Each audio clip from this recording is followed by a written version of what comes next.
Hi, good evening guys. Ayan. Laga po tayo ngayon ng laman ng baboy.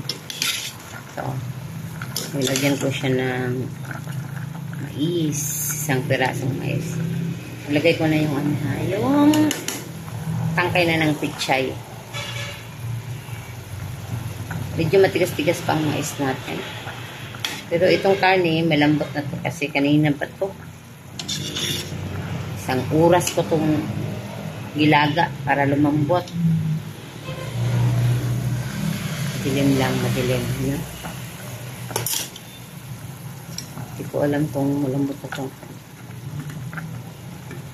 Malambot pala yung karne. Nalagyan natin yung dahon ng pichay.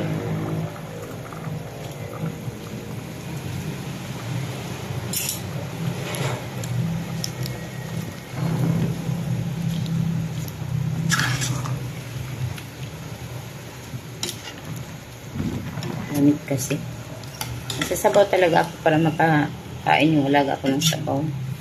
Kawawa naman lang sabaw sila. Ayan. Totoo na po ang ano natin. Tama na yan, dahon na yan. Hindi yan pa ano. Kasi malata. Thank you for watching guys and God bless us.